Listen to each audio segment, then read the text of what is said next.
Bien, merci de me donner la possibilité de m'exprimer sur ce sujet qui est d'une importance souveraine, une importance souveraine, parce qu'il faut dire que la décision qu'a pris le gouvernement de la République est une décision souveraine.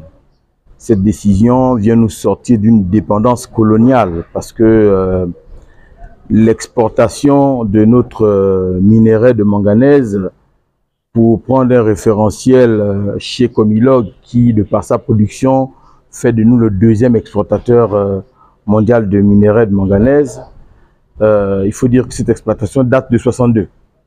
C'est un système de comptoir entretenu par le colon depuis plusieurs années. Donc cette décision est salutaire et le stream, par ma voix, salue la décision du gouvernement et affirme son adhésion totale et prêt à accompagner le gouvernement de la République sur les mécanismes, mettre en place des mécanismes qui vont consister à la réalisation de ce projet d'envergure. Voilà. Lorsque le président de la République passait son interview avec les journalistes français, je me souviens que le président avait dit qu'il est inclusif et qu'il veut travailler avec tout le monde. Nous avons des partenaires historiques dans le domaine de l'extraction ou l'exploitation de notre minerai de manganèse. Je pense que ces partenaires historiques devaient être les premiers à s'intéresser à cette réforme. Maintenant, nous attendons donc qu'il s'aligne sans ambivalence à la décision prise par le gouvernement de la République et que sur la période transitoire de 3 ans qui leur a été donnée, de regarder comment réaménager leur curseur et mettre en place des structures qui permettraient justement de transformer le minerai sur place. Donc on attend justement de ces partenaires historiques de s'aligner à la décision du chef de l'État pour que cette révolution souveraine se mette en place. La décision est fraîche, mais de toutes les façons, nous travaillons là-dessus. Il y a effectivement des démarches qui vont être mises en place. Nous allons rencontrer les partenaires. Nous allons commencer d'abord par rencontrer notre tutelle, le ministre des Mines, discuter avec la tutelle et faire part exactement de nos impressions. Dire exactement ce que nous entendons faire, comment nous percevons la chose. Il faut donc que la société civile également soit mêlée à cette décision qui va permettre justement de mettre en place cette révolution et sortir de cette délinquance de compétences. Parce que pour votre information, le fait que nous sommes restés dans ce système d'exportation du minerai de manganèse a justement contribué à une délinquance de nos compétences.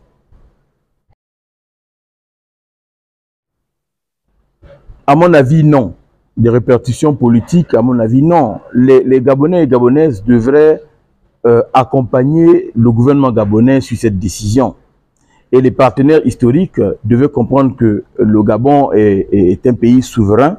Il n'y a pas de raison qu'il y ait une quelconque, permettez l'expression, ambivalence ou un poids qui serait en train de vouloir empêcher cette révolution industrielle. Nous sommes restés, je disais tout à l'heure, sur un système colonial, mais il est temps que le Gabon sorte du système. Donc, répercussions politiques, non, il n'y en aura pas à mon avis.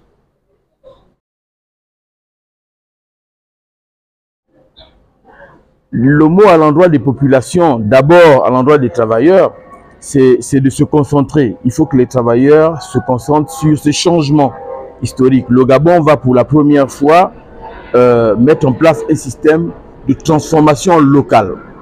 Il faut que nous soyons disponibles et ouverts à la formation, que nous soyons preneurs de toutes les formations qui vont être mises en place et que les populations gabonaises accompagnent le gouvernement. Donc je demande à la population gabonaise de saluer non seulement cette décision historique, mais aussi d'accompagner le chef d'État dans cette décision souveraine. Alors, nous devons arrêter d'être démagogues. Nous avons longtemps crié à un changement. Les Gabonais ont longtemps aspiré à un changement. Nous avons traité notre gouvernement de tout et de rien. Et nous avons salué l'arrivée des militaires au pouvoir, qui est passé par une transition, puis aujourd'hui nous rentrons dans la 5e République. 5e République qui veut répondre aux aspirations des populations avec des réformes. Oui, effectivement, nous suivons ça et là, les réactions des uns des autres sur les réseaux sociaux. Ce n'est pas des belles images, mais je pense que le gouvernement n'est pas fou. Nous avons tous des parents qui habitent à cet endroit-là, nous avons des amis, ça ne fait pas plaisir de le voir à la belle étoile. Mais la question que nous devons se poser, est-ce qu'une indemnisation n'avait pas été déjà faite chez ces populations-là? J'entends qu'il y en a qui n'ont pas été indemnisés et que leur logement a été détruit. Bon, il appartient au gouvernement de faire la lumière, mais avec le concours des populations.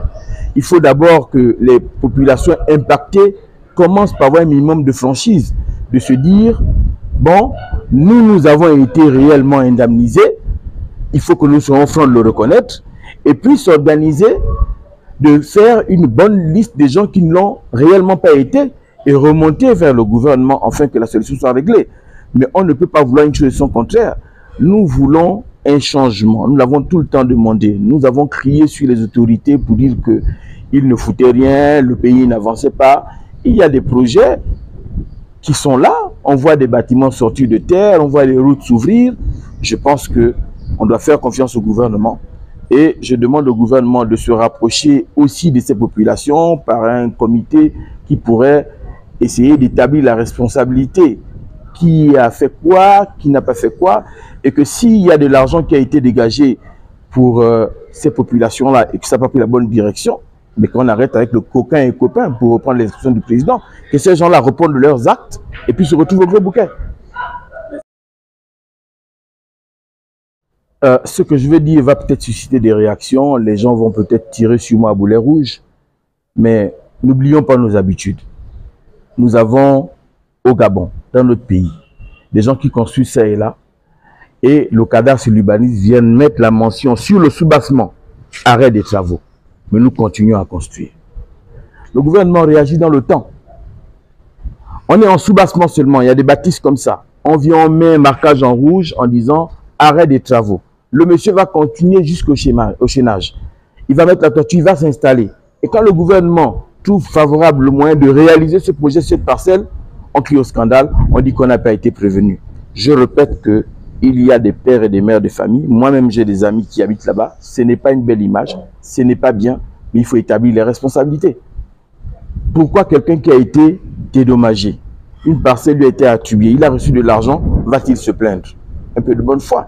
C'est vrai, il se trouve, selon les dires, qu'il y a des gens qui n'ont pas été indemnisés, qui n'étaient pas concernés par la casse.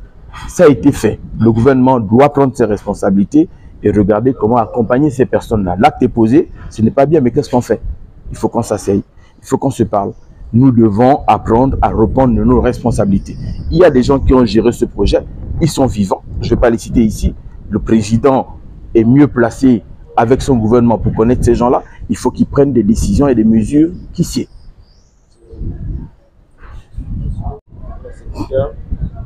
La presse vous remercie pour le temps accordé. C'est moi qui vous remercie.